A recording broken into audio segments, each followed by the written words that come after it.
Whether it's in the Indo-Pacific or on the continent, the discussions we've had are a reflection of both Australia and the UK stepping up. And you see through AUKUS and the review that we conducted, a continued commitment to a pragmatic, practical application of hard power between our countries that reflect peace through strength and also hard power, real capabilities that demonstrate a deterrent effect that we all want. We may lead our Departments of War, Ministers of Defense, but our goal is peace on behalf of the American people, the Australian people, and the UK, and we pursue that together on behalf of our leadership. So it's a privilege to have you at the Pentagon.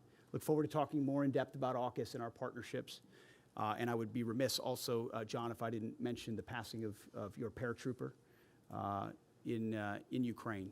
And we're certainly, our thoughts and prayers go out to you and to him and his family. And it's a reflection of the sacrifice and commitment of so many, that so many make around the world. So thank you both for being here. Welcome to the Pentagon. Look forward to our discussions. Richard. Thank you. Well, let me start there and also pass on my condolences, John, to George Hooley's family, and you know, we are all very much thinking of you at this moment. Pete and John, it is fantastic to be here and to be here with both of you at what is the 4th AUKUS Defense Ministers meeting, and we are very excited about the progress that we're making in relation to AUKUS and what we will be talking about today. It's only 6 weeks since the President and Prime Minister of Australia met, where the President invoked us all to move ahead on AUKUS full steam ahead, and that really has been something of a motto for the way in which we have been going about our work.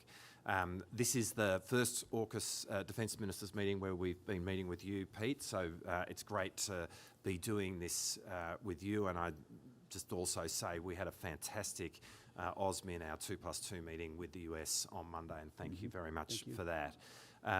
The last 12 months has seen a lot of progress in relation to AUKUS. In the last 6 weeks, we've had the USS Vermont in HMAS Stirling, south of Perth in Australia, undertaking the most extensive maintenance of an American nuclear-powered submarine outside of America ever.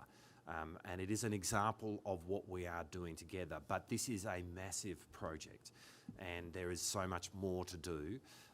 And it's really important that we are looking at the ways in which we can now get on with this and deliver it. And I think delivery is very much the focus of the conversation that we will be having today. I'm very excited about what we can do together, the progress that we're making, but the challenges that we both need, or all of us need to grab hold of as we move forward. And again, thank you, the both of you, for having this meeting today. Thank you. Thank you both for your remarks about Lance Corporal George Hooley. I will pass those on to his family. I know they will appreciate that, your sentiments, and it's a reminder for us all the risks that our servicemen and women put themselves at in order to keep the rest of us safe. Pete, thank you in particular for welcoming us to the Pentagon, bringing us together in this way here in Washington, but thank you also for the spirit of cooperation which guided your department's work during their recent review of AUKUS. For the UK, AUKUS is quite simply the most important military collaboration for the last 70 years, since the US and the UK first agreed in this great city in 1958 to share nuclear technology. And just as it was back then, this partnership will be a foundation for the shared security for generations to come. So this is a big moment. It's a big moment for AUKUS. It's a big moment for three nations together. It is, as President Trump has said, the moment of full steam ahead for AUKUS. And it's right that all three governments, as newly elected governments, have carried out a review of AUKUS. Those reviews are now done, and all three of us are now determined to reboot AUKUS with a new commitment and a new determination, in particular, to deliver. So the reviews are done. It's time to deliver. And when we talk about delivery, we talk about the most powerful, most feared attack submarine the world has ever seen. the apex predator of the seas. And we talk about delivering the technologies of the future, putting our warfighters one step ahead of our adversaries, reinforcing our deterrence in the face of adversaries, and we talk about putting our industries at the leading edge of new export markets.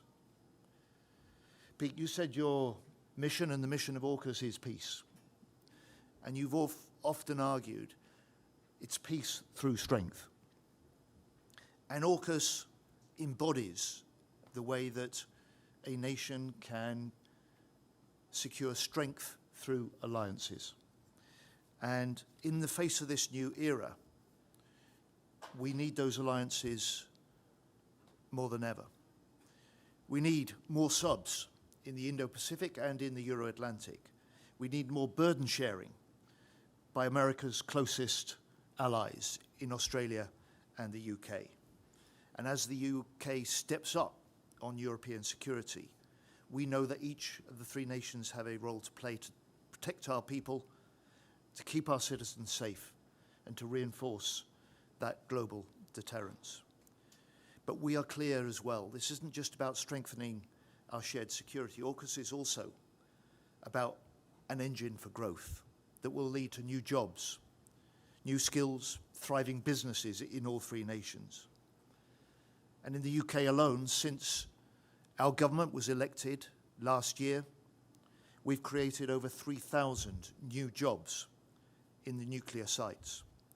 We've committed £6 billion, $8 billion investment, new investment, to boost production in our shipyards and to deliver up to 12 of the most advanced attack submarines ever to sail under the Royal Navy ensign.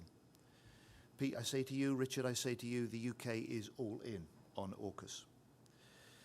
And as our three nations, which share a long friendship, work together on AUKUS, we extend that friendship long into the future.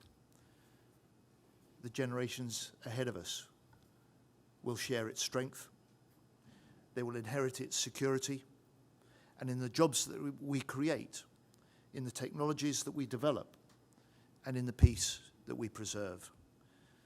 I look forward to working with you both in the months and the years ahead to deliver this most important program.